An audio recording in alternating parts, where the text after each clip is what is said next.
If you're a language learner or a language teacher, this really is something that you're going to find useful. I'm now on my 4th language, and of all the things that I do on the internet, I think this is one of the most useful tricks that I've learned. I'm going to show you how Google Translate and Quizlet are linked together, and then I'm going to show you exactly how I work with the two different technologies. This is something that I often present at conferences, and very few teachers realize that you can do it. Really hope you like the video. Really hope you find it useful. Please comment on it. Please share this video with other teachers and students. And of course, like the video and follow me on my YouTube channel. Let's get going.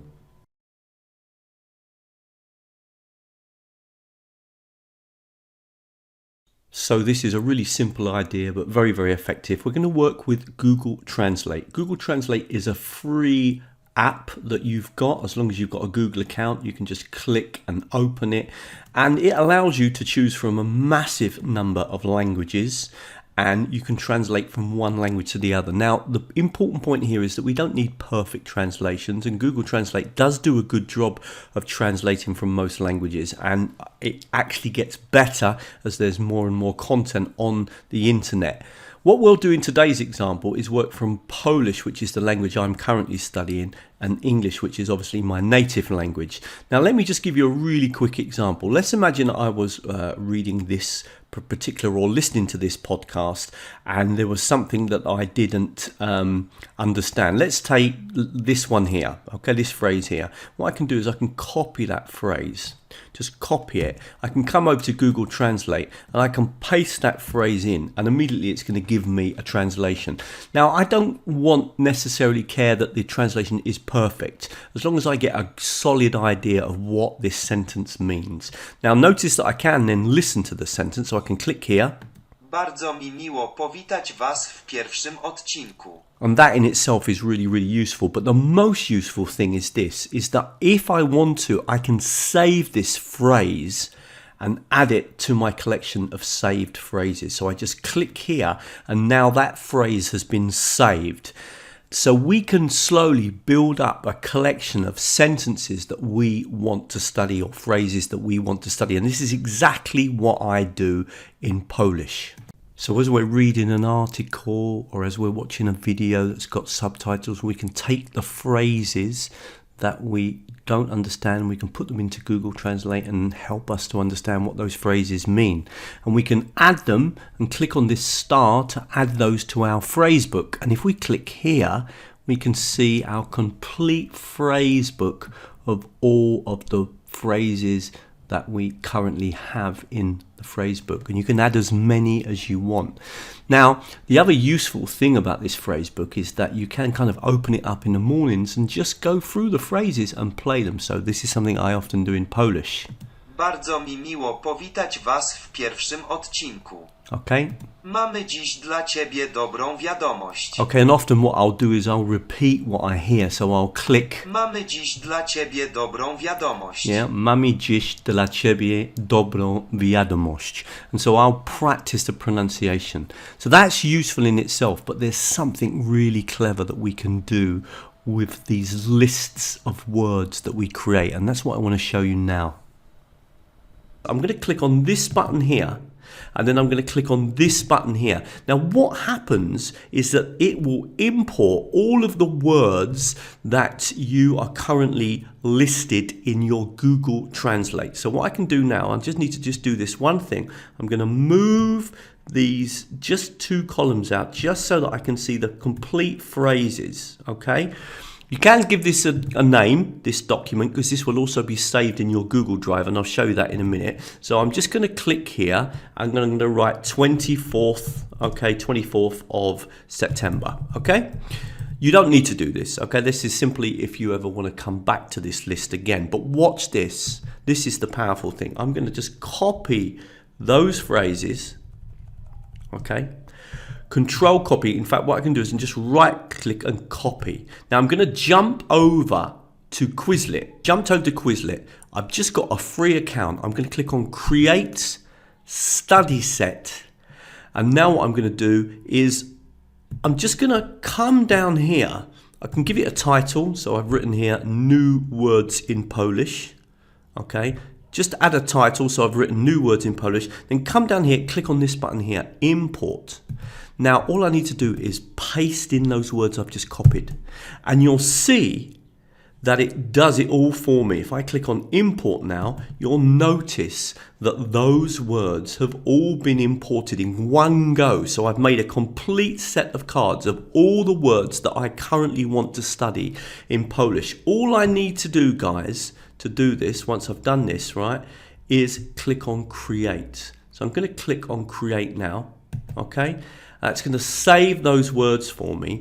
I'm going to close this. I can share this link with anybody, but now I've got a set of cards that I can play with. Now I'm going to show you a couple of tricks in Quizlet now that you can do if you're a language learner.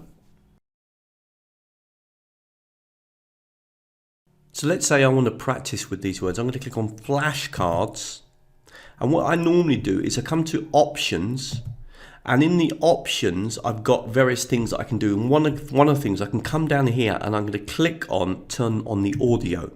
Now when I turn that on, click on advanced audio options, and what I like to do is have the Polish on but the English off.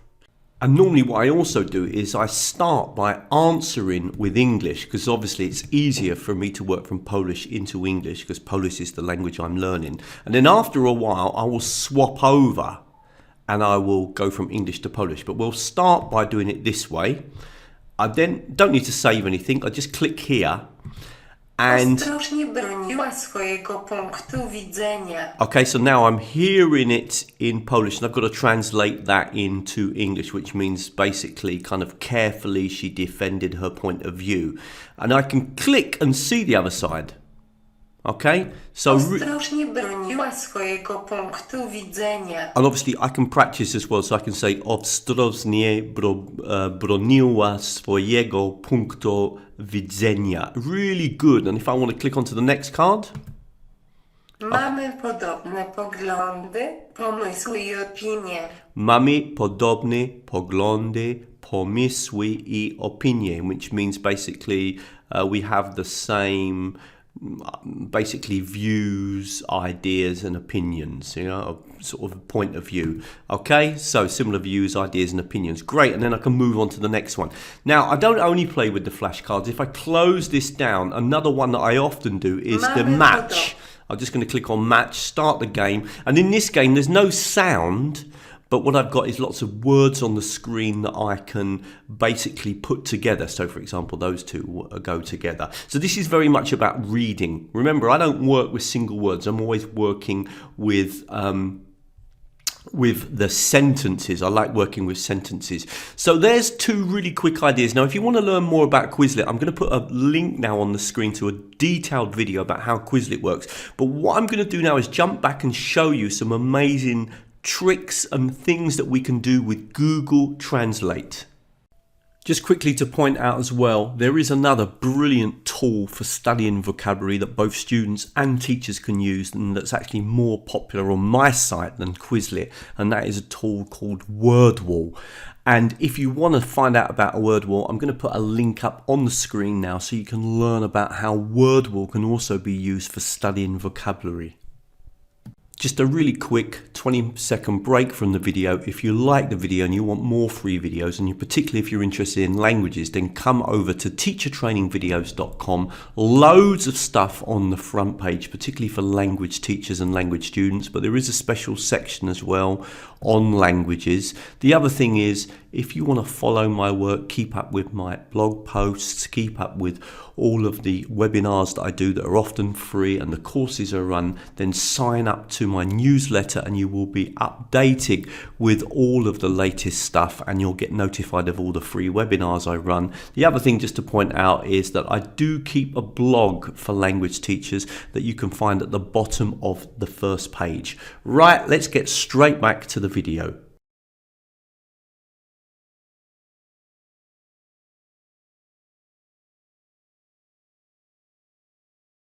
So what I tend to do with Google Translate is collect phrases, connected to an article I've read or a video I've watched. Study those phrases in Quizlet and then go back and read the article again or watch the video again. Now, once you've finished with your words, okay, what you can do is you can click up here and you can clear all your saved words. Now, you might be asking, well, what about that actual document? Remember, we clicked on the button, we created a kind of spreadsheet with all those words. Well, you can actually find that spreadsheet in your Google Drive. So if I jumped over to my Google Drive now and just clicked here, I would be able to access that spreadsheet just in case I wanted to use it again. So if I scroll down here, you'll see that the spreadsheet has been saved. In fact, I think it's this one here.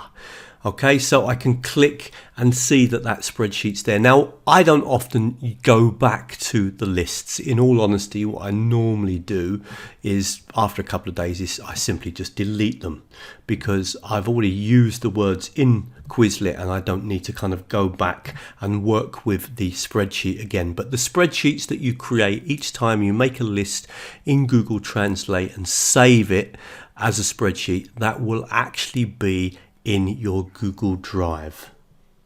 Now I'm just going to extend the trick a little bit further and show you one more thing that's really useful and connected to this idea. As I've said, sometimes I'm working with YouTube videos, sometimes I'm working with articles that I've read. Now there is a trick that you can do in YouTube to find videos that have subtitles. So if we jump over and just go to YouTube, and I'm just going to show this very quickly, what I can do is I can, for example, let's do an example in English first. I can say, for example, right, shopping in English, okay? And that will come up on the screen with lots and lots of videos. But what I can do is click on this filters button and I can choose videos that have subtitles. So I can click there and now we've only got videos with subtitles and it clearly shows me that these videos have got subtitles. So it's easy now to copy the text from the subtitles and put it into Google Translate, and this is exactly what I do. So if I click, let's just take this example here, and just as a pointer, when you click on filters you can also choose other filters. So one of the other ones I often choose is to keep my videos fairly short. So I like videos between 4 and 20 minutes. So what I'm going to do is I'm going to click on this video here. We're going to get an advert that we're going to need to jump over. Równowagę kwasowo-zasadową w organizmie oraz niweluje wydzielanie wolnych rodników odpowiedzialnych za starzenie się skóry. Starannie dobierając kosmetyki oraz pijąc wodę alkaliczną Alkalia, ty też możesz mieć super skórę. Żele pod prysznic Lux Botanicals. Pobudź zmysły pod prysznicem, zapachem egzotycznych kwiatów i mocą olejków botanicznych. Siła natury w codziennej pielęgnacji. Lux Botanicals. What's up everyone? Today's lesson is... So here's now the videos come up on the screen. We've got the subtitles because remember we searched for videos that had subtitles. But we can also click here and we'll see that the subtitles are also on the right hand side of the screen. So if you click on this button down here, now it doesn't always happen, and I'll just quickly explain why. When the subtitles will appear on the right hand side here is when somebody has actually uploaded a physical copy of the subtitles into YouTube, and therefore you can access them here. Okay, now this is really useful. First of all, I can use it to control the video. So if I click here, it will jump to that part of the video, and if I was playing it, it would play that part. And if I click here, it would jump back to that part of the video. So you can use this to control the video. But the other thing that you can do, of course, is you can copy any phrases that you want to bring into your Google Translate. So for example, I could copy that phrase there, just mark it over, copy it. So right click, come over to Google Translate and just paste that phrase in. So at this time it's going to be the other way around. I'm writing the phrase in English. Okay, but just to demonstrate the idea. Of course, normally I'm selecting phrases in Polish. Okay, so you can see again how I could be watching a video, choosing vocabulary that I don't understand, putting it into Google Translate, and then perhaps studying it in Quizlet, and then going back after a couple of days and watching the video again to see if I understand more. And this is exactly what I do. So Google Translate for me is great. It's a great way of me keeping a collection of all the phrases that I currently want to study, and then when I'm ready to study them, I can put them into Quizlet, play games with them, try my best to learn the words, come back and watch the video. And I will repeat this method again and again and again. Now, I've shown you one really great trick that you can do with YouTube, but actually there are many more tricks. And if you want to learn more about some of the things that you can do with YouTube, particularly for language learning, then I'm putting a video on the screen now that you can click on that will take you through some great ideas. Okay, really hope you liked that video. As I said, please come over to teachertrainingvideos.com. You can find out all about my courses at the front here. You can also access all of the videos that we've got on the front page, plus of course any of these sections. The blog is at the bottom of the page. And if you want to sign up to my newsletter, keeping up with all the latest videos, the blog posts, the webinars that are often free, plus the online courses, then sign up to my newsletter. There's also a 12-part free video course on using technology in teaching. Don't forget, of course, to subscribe to my YouTube channel. And finally, if you do want to contact me about doing any training with your organization, then you can contact me from the website. And thank you very much. I'm going to leave a couple more videos on the screen now that you might find interesting.